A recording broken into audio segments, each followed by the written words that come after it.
अल्हम्दुलिल्लाह वकफ़ा व सलामुन अला इबादिहिल्लज़ीना इस्तफ़ा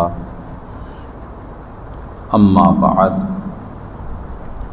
फ़अऊज़ु बिल्लाहि मिनश शैतानिर रजीम बिस्मिल्लाहिर रहमानिर रहीम कुतिबा अलैकुमुस सियामु कमा कुतिबा अलल्लज़ीना मिन क़ब्लिकुम लअल्लकुम तत्तक़ून सदक़ल्लाहु मौलानल अज़ीम।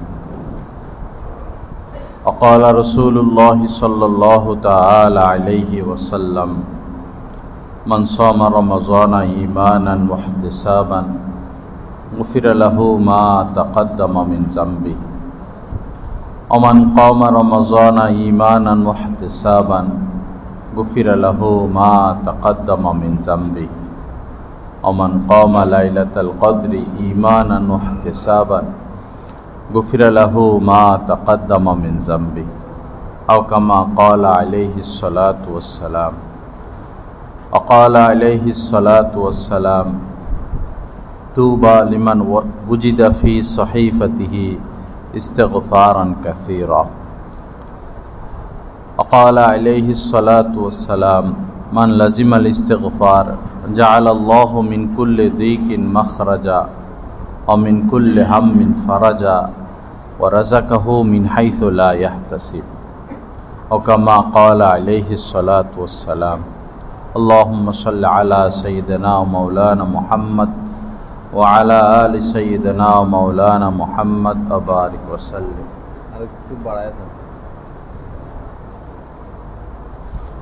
ला इलाहा इल्लल्लाह। अल्लाह पाक আমাদের সকলকে মাফ করে দেন, আল্লাহ পাকের মোহাব্বত দান করেন, আল্লাহ পাক আমাদেরকে ইসলাহে কামেল নসিব করে দেন। আল্লাহ পাক জাল্লা জালালুহু আমাদের সকলের জন্য জান্নাতুল ফিরদাউসের ফয়সালা করে দেন। মাশাআল্লাহ, আর কিছুদিন পরে রমজান মাস। হাদিস শরীফের মধ্যে এসেছে শাহরুন মুবারক। রমজান হচ্ছে বরকতময় মাস, বরকতের মাস। সর্বদিক দিয়ে আল্লাহ পাক বরকতের রাস্তা খুলে দেন। ইযা দাখালা রমজানু ফুতিহাত আবওয়াবুর রহমা। হাদিস শরীফের মধ্যে এসেছে যখনই রমজান মাস শুরু হয়, অর্থাৎ চাঁদটা উদিত হবে, সাথে সাথেই রহমতের, আল্লাহ পাকের দয়া, আল্লাহ পাকের রহমত, মেহেরবানির যত দরজা সকল কিছু খুলে দেওয়া হয়, সব খুলে যায়।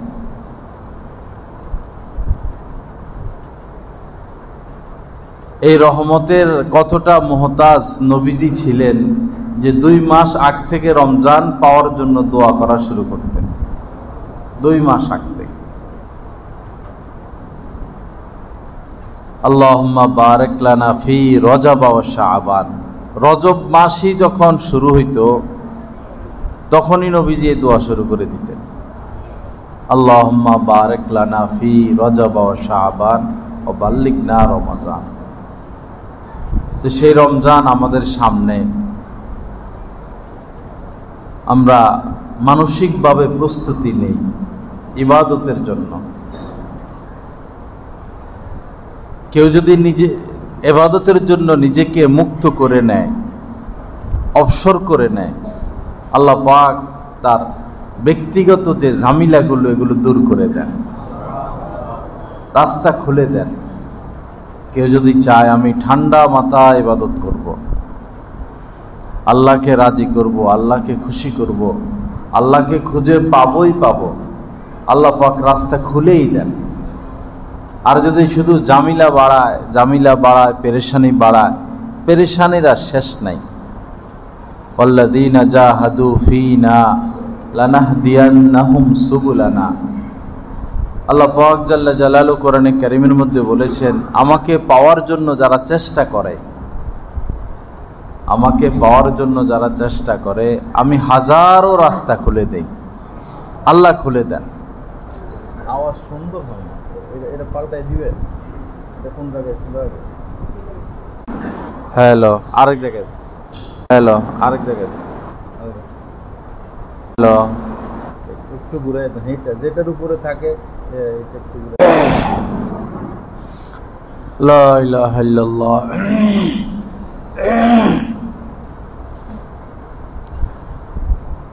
ভৈরব তো মাশাআল্লাহ ব্যবসায়িক নগরী, ব্যবসা বাণিজ্য।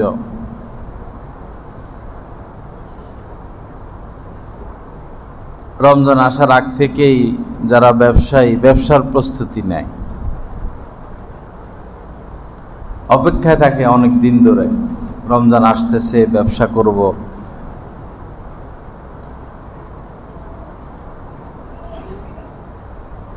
আবার আরেক নীতি চালু হয়েছে ইদানিং, যে রমজান আসার আগ থেকে ঈদের মার্কেটিং। আগে তো 15 রোজা 20 রোজার পরে, এখন রমজান আসার আগ থেকেই মার্কেটিং এর প্রস্তুতি। তো কেউ ব্যবসার প্রস্তুতি, কেউ মার্কেটিং এর প্রস্তুতি। এজন্য আল্লাহ রমজান দান করছেন।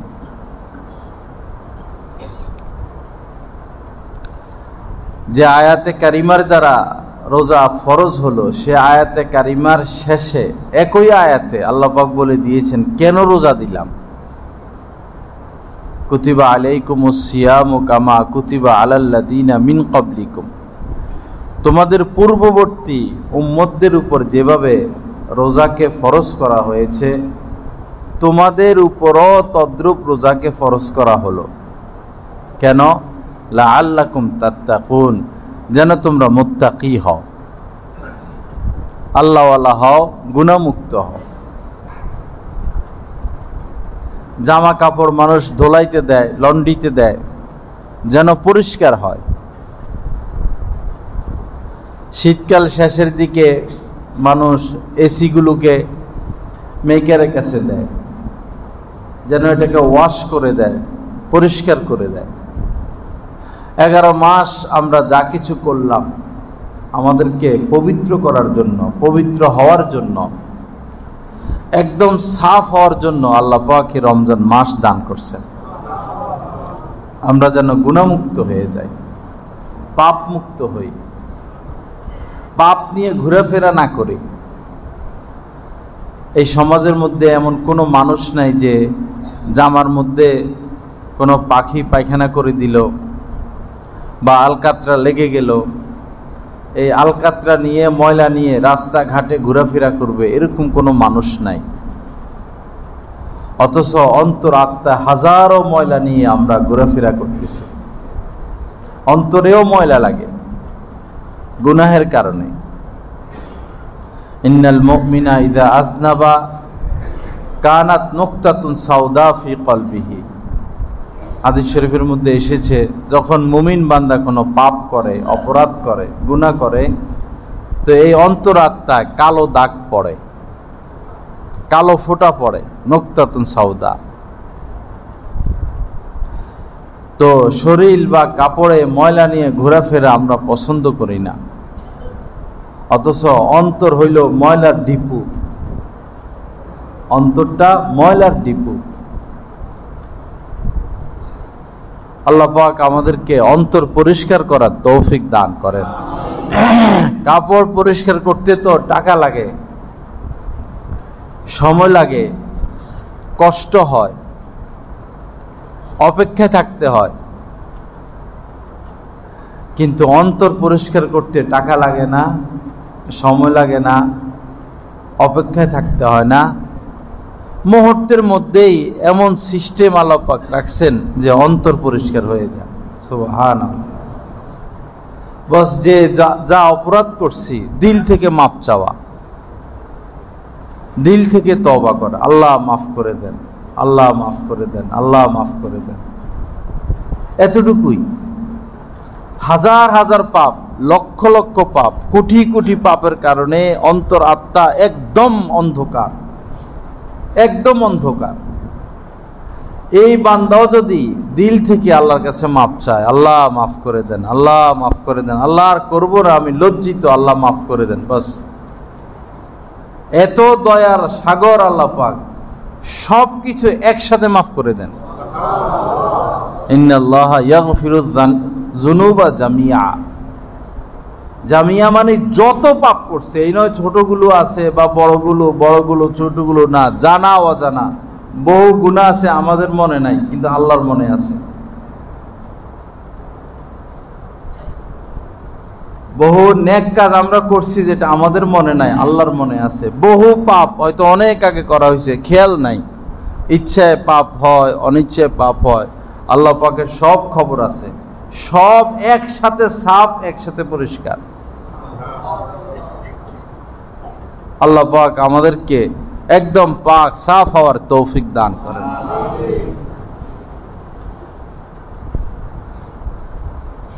আমরা খামোখা দলাদলি করি, ওকে কাফের বলি, ওকে মুনাফিক বলি, ওকে জাহান্নামে পোষাই। আসলে এটা অযথা একটা কাজ। কাফের যে 60 বছর 70 বছর 100 বছর কুফরি করছে, এই বেচারাও যদি মৃত্যুর আধা মিনিট আগে, এই যে আজীবন যে কুফরি করছে, সেও যদি মৃত্যুর আধা মিনিট আগেও কালেমা পড়ে, তওবা করে, মাপ চায়, সেও সোজা জান্নাতে চলে যাবে। তো গুনাহগার পাপী আর কি, আমরা তো আর কাফের না। হযরত থানভী রাহমাতুল্লাহ আলাইহি বলছেন, যত ফেরকা আমাদের মধ্যে, আর আমল যত খারাপই হোক, মৃত্যুর আগে যদি তওবা নসিব হয়ে যায় তো সবাই জান্নাতে যাবে। কিন্তু আমরা তো তওবা করতে অভ্যস্ত না। টাকার বান্ডিল একটা দেন না, এমন গনা দেয়, বাপরে বাপ, মনে হয় সারাদিন টাকাই গনে, এত দক্ষ টাকা গনায়। আমি বহু চেষ্টা করে টাকা গনা শিখতে পারলাম না। এরকম করে গুনে ফেলে, এরকম পুরো এক বান্ডিল সেকেন্ডে গুনে ফেলে, কিন্তু মুখে তো ইস্তেগফার নাই। এটা তো একটা প্রস্তুতি যে হঠাৎ যদি আমার মৃত্যু এসে যায়, আমার মুখে যেন কালেমা চলে আসে। এটা প্রস্তুত হয়ে থাকা। এজন্য মাঝে মধ্যে লা ইলাহা ইল্লাল্লাহ, লা ইলাহা ইল্লাল্লাহ, হঠাৎ লা ইলাহা ইল্লাল্লাহ, কখনো আস্তাগফিরুল্লাহ, আস্তাগফিরুল্লাহ, আস্তাগফিরুল্লাহ। যারা নাপিত, চুল কাটে, এরা চুল কাটে না, তাও এরকম করে, অভ্যস্ত। আমরা যদি কালেমা বেশি বেশি পড়তে অভ্যস্ত থাকি, ইস্তেগফার বেশি বেশি করতে অভ্যস্ত থাকি, যথা সময় ঠিকই এটা মুখ দিয়ে বের হয়ে যাবে। এক লোক এরকম মারা যাবে, যুবক মানুষ, তো বন্ধু বান্ধব আত্মীয় স্বজন কালেমার তালকিন করতেছে, লা ইলাহা ইল্লাল্লাহ, লা ইলাহা ইল্লাল্লাহ, কিন্তু তার মুখ দিয়ে কালেমা আসে না। কথা বলে, জ্ঞানও ঠিক আছে, কালেমা মুখ দিয়ে আসে না। পরে সে বলল যে আমি তো সব কথা বলতে পারি, একে চিনি তাকে চিনি, কিন্তু তোমরা আমাকে যেটা বলতে বলো সেটা তো আমার মুখ দিয়ে বের হয় না। এই অবস্থায় সে দুনিয়া থেকে বিদায় নিল।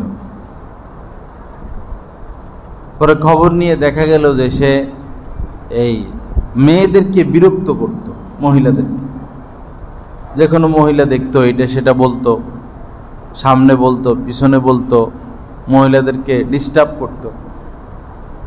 হয়তো আল্লাহর কোনো খাস বান্দিকে সে কষ্ট দিছে, হতে পারে, বদদোয়া লেগে গেছে, আর কালেমা নসিব হচ্ছে না। অনেক ভাইরা আছে এমন যে মনে করে যে শেষ সময় ভালো হয়ে যাব, তওবা করলে তো আল্লাহ পাক মাফ করে দেয়, এই নিয়তে যে গুনাহ করে, যে তওবা করলে, ইস্তেগফার করলে তো আল্লাহ পাক মাফ করে দিবেন, তো গুনাহ করি, পাপ করি। তো এই বিষয়টা তো এমন হইল যে যদি আপনার ঘরে দামি কোনো মলম থাকে, বিদেশি মলম। হাত পোড়া গেলে এই মলম লাগিয়ে দিলে সাথে সাথে হাত ভালো হয়ে যায়। এরকম কোন মলম আপনার ঘরে আছে? এজন্য কি আপনি বারবার হাত আগুনে পোড়াবেন? মলম তো আছে, হাত পোড়াই, আগুনে হাত পোড়াই, পুরো মলম লাগাই দিব, ভালো হয়ে যাবে। এরকম তো কোনো মানুষ করে না।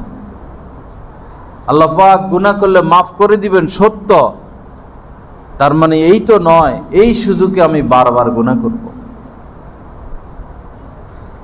এমনও তো হতে পারে যে গুনাহ অবস্থায় আমার ডাক চলে আসলো, যদি আমি সুযোগ না পাইলাম। এজন্য সব সময় ইস্তেগফার ইস্তেগফার বাড়াইয়া দেওয়া, এটা আনলিমিটেড। এই নয় তসবিতে গুনে গুনে 100 বার পড়বো, এরকম না। এটা আনলিমিটেড। সারাদিনই কাজ করব, অফিস করব, ব্যবসা বাণিজ্য করব, খাবো, ঘুমাবো, এই ফাঁকে ফাঁকে আস্তাগফিরুল্লাহ আস্তাগফিরুল্লাহ আস্তাগফিরুল্লাহ, আবার 5 মিনিট 10 মিনিট পরে আবার আস্তাগফিরুল্লাহ আস্তাগফিরুল্লাহ, আবারও আল্লাহ মাফ করে দেন, আল্লাহ মাফ করে দেন, আল্লাহ মাফ করে দেন। এই কথাগুলো আমাদের মুখে আসে না, এই হলো দুঃখজনক কথা। সারা দিন কথা বলতে পারি আমরা, আল্লাহর নামটা মুখে আসে না। সারা দিন কথা বলে, সারা দিন কথা বলে, এত কথা বলে, কথার ফাঁকে একবার সুবহানাল্লাহ বলি না, একবার আলহামদুলিল্লাহ বলি, একবার আস্তাগফিরুল্লাহ বলি, কাজ হয়ে গেল। 10 মিনিট আমি দুনিয়ার কথা বলতে পারলাম, এই 10 সেকেন্ডে কি একবার আল্লাহর নাম নিতে পারি না? কতটা মানে অকৃতজ্ঞ বান্দা আমরা। বন্ধু বান্ধব বসে সেই আসর থেকে মাগরিব থেকে রাত 11টা পর্যন্ত আড্ডা দিবে, পাগল হয়ে যায় আড্ডাখানা যাইতে না পারলে। সবারই আড্ডাখানা আছে, 2 জন 3 জন অমুক জায়গায় যায় বসে, অমুক জায়গায় যায় বসে, অমুক জায়গায় যায় বসে। বাইন্দেও রাখা যাবে না, ওইখানে যাওয়াই লাগবে, মিলিত হওয়াই লাগবে। এরপরে যে কথা শুরু কথা শুরু কথা শুরু, একবারও আল্লাহর নাম মুখে আসে না। ঠিক আছে, বন্ধু বান্ধব বসছেন, ভালো কথা, সময় কাটে না, সময় কাটান, ভালো কথা। 5 মিনিট পর পর 10 মিনিট পর পর একবার আস্তাগফিরুল্লাহ আস্তাগফিরুল্লাহ, একবার দুরূদ শরীফ সাল্লাল্লাহু আলাইহি ওয়াসাল্লাম। কতক্ষণ লাগলো, কিন্তু কাজ তো হয়ে গেল। আল্লাহর নাম না নিলে আমি তো মৃতদের অন্তর্ভুক্ত। মাসালুল্লাযী ইয়াযকুরু রাব্বাহু ওয়াল্লাযী লা ইয়াযকুরু মাসালুল হাইয়্যি ওয়াল মাইয়িত। নবীজি বলেছেন, যারা আল্লাহর জিকির করে আর যারা করে না, তাদের উপমা হলো জীবিত আর মৃত ব্যক্তির ন্যায়। অর্থাৎ যে জিকির করে সে জীবিত, আর যে জিকির করে না সে হলো মৃত। তো সামনে রমজান, আমরা এই অভ্যাসটা করি সবাই, মাঝে মধ্যে একবার সুবহানাল্লাহ সুবহানাল্লাহ সুবহানাল্লাহ আলহামদুলিল্লাহ। একবার যদি আলহামদুলিল্লাহ বলি, আল্লাহর কি দয়া দেখেন। তামলাউল মিজান, মিজানের পাল্লাকে তিনি নেক দ্বারা ভরপুর করে দেন। কত বড় কথা! মিজানের পাল্লা কি একটু? এই 7 আসমান 7 জমিনকে যদি মিজানের পাল্লা রাখা হয়, মিজানের পাল্লা এত বড় যে এটা এক কোণায় পড়ে থাকবে। 7 আসমান 7 জমিন এক কোণায় পড়ে থাকবে, মিজানের পাল্লা এত বড়।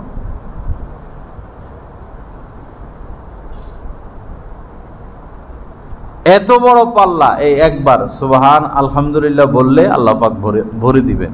সুবহানাল্লাহি ওয়াল হামদুলিল্লাহি তামলাউ আও তামলাআনে মা বাইনাস সামাওয়াতি ওয়াল আরদ। কেউ যদি এভাবে বলে সুবহানাল্লাহ ওয়াল হামদুলিল্লাহ, এতটুকু বলে, তাহলে আসমানের নিচে, জমিনের নিচে, উপরে এই যে খালি জায়গাটা, পুরোটা খালি জায়গা আল্লাহ পাক নেক দ্বারা ভরপুর করে দিবে। কত বড় কথা!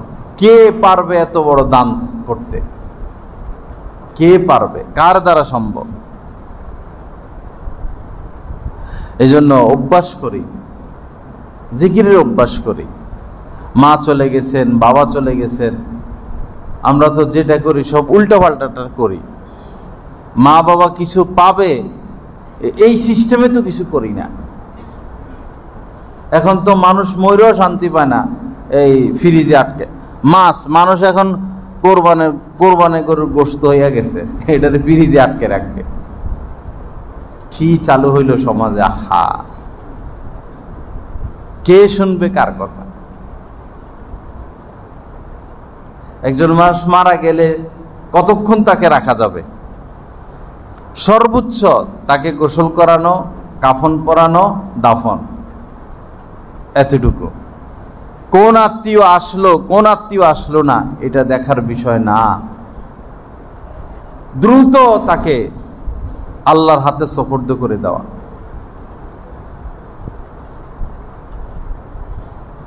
হাদিস শরীফের মধ্যে এসেছে 3 কাজ যতদিন উম্মত দ্রুত করবে ততদিন উম্মত কল্যাণের উপরে থাকবে।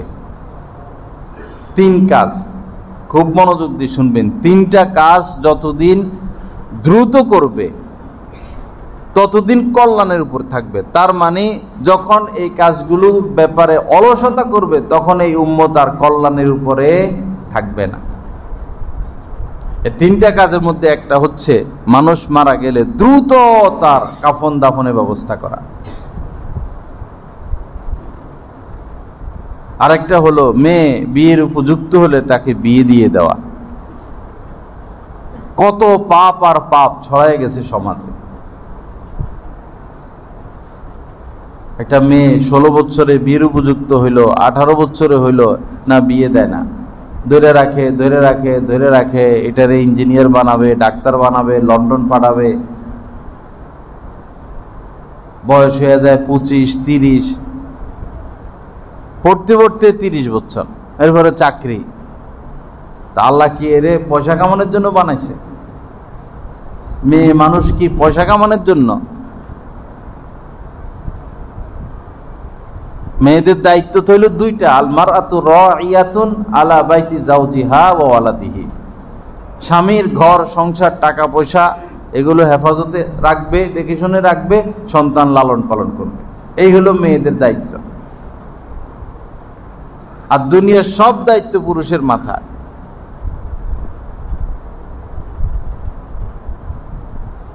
যাকে আল্লাহ পাক যে দায়িত্ব দিয়েছেন তার সেটা নিয়ে থাকা উচিত। এই বাজারের, এই গাছতলাঘাট বাজারের ব্যবসায়ীরা যদি দেখে সবাই যে এই মুদি দোকানে লাভ বেশি, যদি সবাই দেখে মুদি দোকানে লাভ বেশি, এখন সবাই সব ব্যবসা বাদ দিয়ে দিছে। যিনি মাছ বিক্রি করতো উনি বলে আমি মুদি বিক্রি করবো, যিনি গোশত বিক্রি করতো উনি বাদ দিয়ে দিছে যে আমি মুদি মাল বিক্রি করবো, যিনি স্বর্ণকার উনি ওইটা বাদ দিয়ে দিয়েছে আমি মুদি বিক্রি করবো, যিনি হোটেল বাদ দিয়ে দিছে আমি মুদি বিক্রি করবো। সবাই সব বাদ দিয়ে দিছে, সবাই শুধু মুদি মাল বিক্রি করবে। সমাজ চলবে? সমাজ তো চলবে না। আল্লাহ পাক এভাবে দায়িত্ব ভাগ করে দিছেন। সবাই সবার দায়িত্ব বাদ দিয়ে শুধু চাকরি করবে, টাকা কামাবে, চাকরি করবে, টাকা কামাবে। পড়ালেখার সময় পড়ালেখা। অনেকে আছে শিশু বাচ্চাদেরকে কর্মে দিয়ে দেয়, এটা অনুচিত। তখন তার রুচি নষ্ট হয়ে যাবে। যখন কর্মের সময় হবে তখন অলসতা, মদ গাঁজা খাইয়া জীবন কাটাইয়া দিবে। একটা খেলাধুলার বয়স আছে, একটা পড়ালেখার বয়স আছে, অবসরের বয়স আছে, চাকরির বয়স আছে।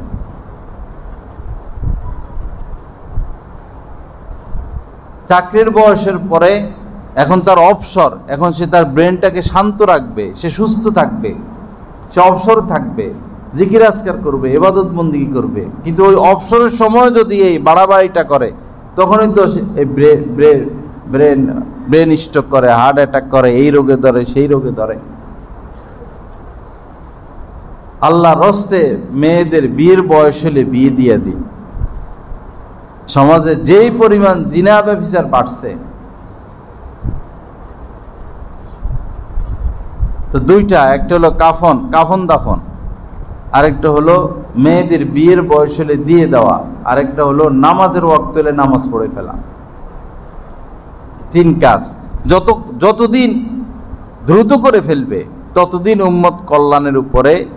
আর এই ব্যাপারগুলোতে যখন বিলম্ব করবে তখন আর এই জাতি কল্যাণের উপর থাকবে না। অনেকেরই এরকম ধারণা যে যা ইচ্ছা তা করব, আল্লাহ যা ইচ্ছা তা করতে দিবেন না, হয়তো একটু সুযোগ দিচ্ছেন আর কি। যে কোনো মুহূর্তে যে কোনো বিপদ চলে আসতে পারে, যে কোনো গজব চলে আসতে পারে। আল্লাহর সাথে নাফরমানি না করে, আল্লাহর সাথে যুদ্ধে লিপ্ত না হই, আল্লাহ পাক সহি বুঝ দান করেন। আল্লাহ পাক আমাদেরকে হেফাজত করেন। আল্লাহ পাক আমাদেরকে গুনাহমুক্ত জিন্দেগি নসিব করেন। এই লাশকে এই ইয়ের আগে, জানাজার আগে লাশ রাইখা এইভাবে বক্তব্য দেওয়ার বিধান ইসলামে নাই, পরিষ্কার কথা। আপনারা যদি বাড়াবাড়ি করেন, এক পর্যায়ে মানুষ জানাজায় আর আসবে না। জানাজা বলবে 10টায়, আসবে 10:30টায়, যে নেতা খেতারা আছে আইসা এখানে বক্তব্য মারব, আইসা চলে যাবে। রৌদ্রে কতক্ষণ দাঁড়ায় থাকবে মানুষ? আল্লাহ কত সোজা করছে যে রুকুর ব্যবস্থা করেন নাই, সেজদার ব্যবস্থা করেন নাই। যদি রুকু সেজদার ব্যবস্থা করতেন, জুতা খোলা কত ঝামেলা হইতো, চাটায় বিছানো লাগতো, সামিয়ানা করা লাগতো। শর্টকাট 2 মিনিটে শেষ। আল্লাহ সহজ করছেন, আমরা এটারে কঠিন করতেছি। আল্লাহ পাক বিষয়টাকে সহজ করছেন জানাজা, কারণ বারবার জানাজা পড়া লাগতে পারে। বিয়ে শাদীকে আল্লাহ সহজ করছেন, একদম সহজ করছেন। মসজিদে বিয়ে হবে, ছেলে আসবে, মেয়ের পক্ষ থেকে ইজিন আনবে, মেয়ের বাবা, ভাই, চাচা বলবে যে আমি আমার মেয়েকে বিয়ে দিলাম, ছেলে বলবে আমি কবুল করলাম, 2 জন সাক্ষী, শেষ, বিয়ে হয়ে গেছে। 1 মিনিটের কাজ। এটারে এত ভারী করছে, এখন এত ঝামেলা করছি আমরা। এখন বিয়ে সাথে শুনলে মানুষের হার্ট অ্যাটাক হয়, লাখ লাখ টাকার মুআমালা, অথচ 10 টাকার ব্যাপার না। এখানে বিয়ে শাদীতে খরচ ইসলামের পক্ষ থেকে শুধু আধা কেজি খেজুর, 1 কেজি খেজুর, এতটুকুই। এরকম মজলিস বসা, তো এক মহিলা সে প্রস্তাব দিছে, ইয়া রাসূলুল্লাহ, মানে রাসূলের স্ত্রী হওয়ার জন্য প্রস্তাব দিছে মজলিসের মধ্যে। পরে নবীজি চুপচাপ নিচের দিকে তাকাই আছেন, শরম পাইছেন। যাই হোক, পরে এই নবীজি বলছেন, কেউ আসো তাকে বিয়ে করবা না? একজন দাঁড়াইছেন, একজন গরিব সাহাবী দাঁড়াইছেন, তারা বলতেছেন, ইয়া রাসূলুল্লাহ, আমি তাকে বিয়ে করতে রাজি আছি। আরেকজন সাহাবী তো পরে বললেন, তো তুমি মোহর হিসাবে তাকে কি দিবা? মোহর। তো উনি বললেন, ইয়া রাসূলুল্লাহ, আমার কাছে তো কিছু নাই, একটা লুঙ্গি শুধু উনার পরনে, উপরে জামাটাও নাই, শুধু একটা লুঙ্গি, এই সম্বল। ইয়া রাসূলুল্লাহ, আমার কাছে তো কিছু নাই। তো নবীজি বললেন, একটা লোহার আংটিও নাই? মানে তুচ্ছ সামান্য কিছু নাই দেওয়ার মতো? যাও খোঁজো, অন্তত একটা লোহার আংটি হইলে তুমি খুঁজে আনো। পরে বেচারা অনেক খোঁজাখুঁজি করে আয়সা বলতেছে, লোহার আংটি আমি মিলাইতে পারি নাই, কিছুই নাই। দেখেন বিয়ে কত সহজ। পরে নবীজি বললেন, তো তুমি কোরআনের কোন আয়াত সূরা মুখস্থ পারো কিনা? তো তিনি বললেন, ইয়া রাসূলুল্লাহ, পারি, কিছু অংশ আমি মুখস্থ পারি। তো বললেন, এগুলা তুমি তারে শিখাইয়া দিবা, এটাই মোহর।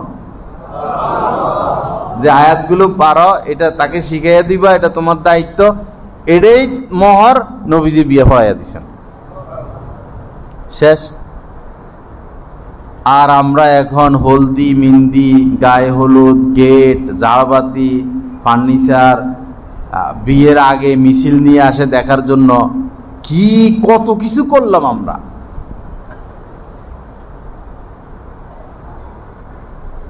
আল্লাহ পাক আমাদের প্রতি দয়া করেন। কোরআন সুন্নাহর বাইরে গিয়ে শান্তি পাবো না আমরা। বহু মানুষের কথা শোনা যায়, মৃত্যুর আগে সম্পদ কোনো ছেলেকে বেশি দেয়, কোনো মেয়েকে দেয় না, বা এরকম কম বেশ করে। বাবা, কঠিন অবস্থা হবে।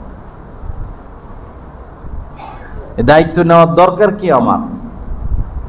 আমার সম্পদ আমার নামে থাকবে, আমি মৃত্যুর আগে কিছু ওসিয়ত করে আমি চলে যাব, ইসলাম মোতাবেক সম্পদ ভাগ হয়ে যাবে। আমি দিতে গেলে তো কম বেশ হবে।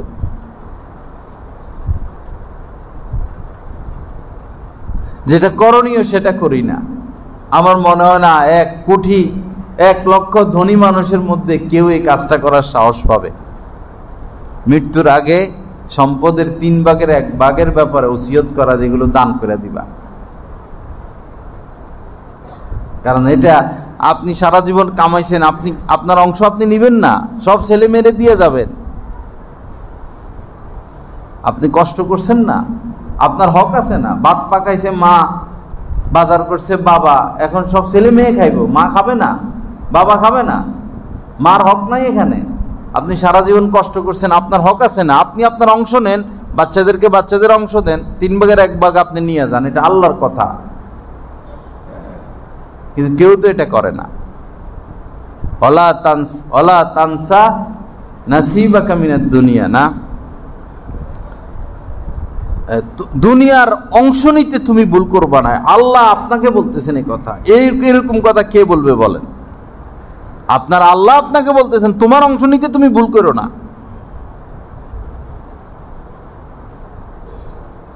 সেটা তো আমরা করি না।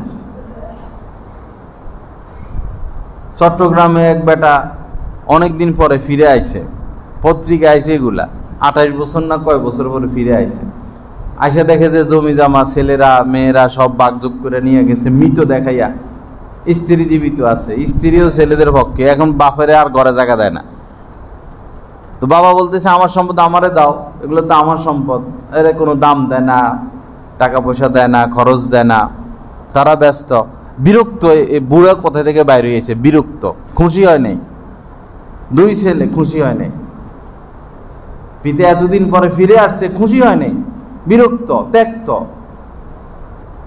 বেচারা চেয়ারম্যানের কাছে যায়, মেম্বারের কাছে যায়, আমার সম্পদ দেয় না, আমি ফিরে আসছি। পরে প্ল্যান করে একদিন রাত্রে দাওয়াত দিছে, বৌমা আর 2 ছেলে মিলা কি গলা টিপা ধরে অথবা বালিশ দিয়ে চাপা দিয়ে ধরে মাইরা ফেলছে। মাইরা পরে টুকরা টুকরা টুকরা টুকরা টুকরা টুকরা করে, হাত আলাদা, পা আলাদা, গলা আলাদা, জায়গায় জায়গায় জায়গায় জায়গায় নিয়ে ফালাইছে। তো লাভ হয়েছে কি? ধরা খেয়ে গেছে। পুলিশ ওই টুকরাগুলো উদ্ধার করছে, সিসি ক্যামেরা দেখছে জায়গায় জায়গায় কোন দিকে যাইতেছে ছেলের বোরা, ছেলেরা। আল্লাহ পাক আমাদেরকে নসিহত গ্রহণের তৌফিক দান করেন। আল্লাহ পাক আমাদেরকে হেদায়েত দান করেন। আল্লাহ পাক আমাদের মনটাকে নরম করেন। ইয়াউমা লা ইয়ানফাউ মালুন ওয়ালা বানুন ইল্লা মান আতাল্লাহা বিকলবিন সালিম। কিয়ামতের দিন মাল কাজে আসবে না, সন্তান সন্ততি কাজে আসবে না, কেবলমাত্র এই পরিচ্ছন্ন অন্তর ব্যতীত। অর্থাৎ কাজে আসবে পরিচ্ছন্ন অন্তর। এই জন্য দিলটাকে সাফ করি, দিলটাকে সাফ করে কাউকে কোনো প্রতিশ্রুতি দিলে এটা রক্ষা করি। বড় বিপদ, মানুষ কথা দিয়ে কথা রাখে না, বেশি ধোঁকাবাজ হয়ে যাচ্ছে মানুষ, বেশি প্রতারক হয়ে যাচ্ছে। হযরত আনাস রাদিয়াল্লাহু তাআলা আনহু বলেছেন, যখনই নবীজি নসিহত করতেন সাহাবায়ে কেরামকে, এই কথা নসিহতের মধ্যে হাদিস থাকতো, লা ঈমান আলিমান লা আমানাতা লা ওয়ালা দীন আলিমান লা আহাদা লা। তার কোনো দিনদারি নাই যে তার প্রতিশ্রুতি রক্ষা করে না, ওয়াদা রক্ষা করে না। দিলটাকে, অন্তরটাকে আমরা পরিষ্কার করি হিংসা থেকে, অহংকার থেকে, রিয়া থেকে, বিদ্বেষ থেকে। কাহারো প্রতি বিদ্বেষ না রাখি। বিশেষ করে আপনি যেই ইমামের পিছনে নামাজ পড়েন, ইমামের প্রতি যদি আপনার বিদ্বেষ থাকে তা আপনার তো নামাজ হবে না ভাই। আছে না মুসল্লিরা ইমামের পিছে লাগে থাকে, আপনার অন্য মসজিদে নামাজ পড়তে হবে। ইমামের ব্যাপারে আপনার মহব্বত, স্বচ্ছতা, যদি কোনো বিষয় থাকে এটা মিটমাট করে নিবেন, সংশোধন করে নিবেন। কিন্তু পিছনে পিছনে দুশ্মনী, আবার তার পিছনে এসে নামাজ পড়া, কাজ হবে না। আমরা আর কয়দিন বাঁচবো? কেন আমরা একজন আরেকজনের পিছনে পড়ে থাকি? ক্ষমার রাস্তা আল্লাহ পাক খোলা রাখছেন, আর নবীর মাধ্যমে প্র্যাকটিক্যাল শিক্ষা দিচ্ছেন কিসে শান্তি।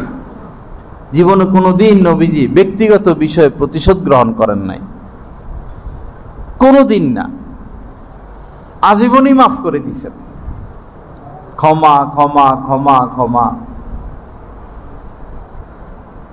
আল্লাহ পাক আমাদের সকলের প্রতি মেহেরবানি করেন। তো যাই হোক ভাইরা, এই রমজান খুব নিকটে, খুব নিকটে। মানসিকভাবে ইবাদতের প্রস্তুতি নেই, ব্যবসার না, ব্যবসা মার্কেটিং এর না, ইবাদতের প্রস্তুতি। আল্লাহর জন্য ছুটাছুটি করি, একটু আল্লাহকে একটু সময় দেই।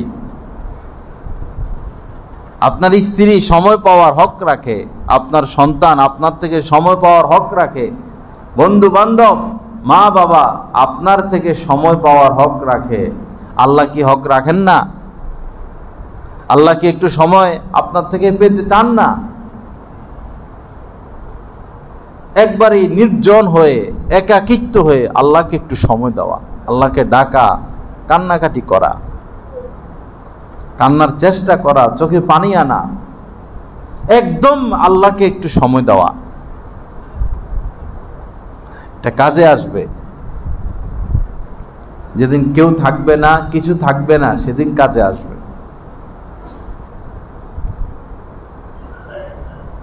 আল্লাহ পাক আমাদেরকে তৌফিক দান করেন, আল্লাহর দিকে অগ্রসর হওয়ার তৌফিক দান করেন। তো ইনশাআল্লাহ আমরা ডাকাডাকি বাড়াইয়া দেই, আল্লাহকে ডাকাডাকি বাড়াইয়া দেই। ছোট বাচ্চা আর বড় বাচ্চা, আপনার একটা বাচ্চা আছে মনে করেন 1 বছর বয়স, 2 বছর বয়স, আরেকটা বাচ্চা আছে 10 বছর বয়স। বড়টার প্রতি এত মায়া লাগে না, ছোটটার প্রতি যতটা মায়া লাগে। এটার হিকমত আছে। এক হিকমত হলো বড়টা ডাকাডাকি করে কম, আব্বু আব্বু আব্বু আব্বু করে আয়সা জড়াইয়া ধরে না, কোলে আসে না, এটা আছে খেলাধুলা নিয়ে। আরেকটা হলো সে কথাও মানতে চায় না, সব অবাধ্য, 10টা মানলে 20টা মানে না। আর ছোট বাচ্চা যেটা আব্বু আব্বু আব্বু আব্বু আব্বু আব্বু আপনার পিছে পিছে ঘুরবে, আপনার কোলে, আপনি কোলে নিতে নিতে বিরক্ত হবেন, সে কোলের থেকে নামবে না। কথাও শুনে, আপনার সাথে সাথে থাকে, আপনাকে ডাকাডাকি করে, এজন্য ছোট বাচ্চার প্রতি আপনার মায়া বেশি। তদ্রূপ যে বান্দা আল্লাহর সাথে সাথে থাকে, আল্লাহকে ডাকাডাকি বেশি করে, তার প্রতি আল্লাহর মায়া বেশি। ডাকাডাকি বাড়ায় দিই ভাই। একবারে 2 ঘন্টা 1 ঘন্টা অবসর হইয়া আল্লাহরে ডাকমু, এই সময়টা যদি না পাই অসুবিধা নাই, তো কাজের ফাঁকে ফাঁকে আল্লাহকে ডাকি। হঠাৎ করে সুবহানাল্লাহ, হঠাৎ করে আলহামদুলিল্লাহ, আল্লাহ মাফ করে দেন, বেশিরভাগ এটা ইস্তেগফার, আনলিমিটেড ইস্তেগফার, আস্তাগফিরুল্লাহ আস্তাগফিরুল্লাহ, আনলিমিটেড। তুবা লিমান ওয়াজাদা ফি সহিফাতিহি ইস্তেগফারান কাসীরা। নবীজি বলছেন তার ভাগ্য কত ভালো, ওই ব্যক্তিটার ভাগ্য কত ভালো যার আমল নামায় বেশি বেশি ইস্তেগফার পাওয়া যাবে। আমল নামা ইস্তেগফার, মাপ চাওয়া আল্লাহর কাছে। আল্লাহ পাক আমাদের সকলকে তৌফিক দান করেন। ওয়া আখিরু দাওয়ানা আলহামদুলিল্লাহি রাব্বিল আলামিন ওয়া সাল্লাল্লাহু আলা নবিয়্যিল কারীম।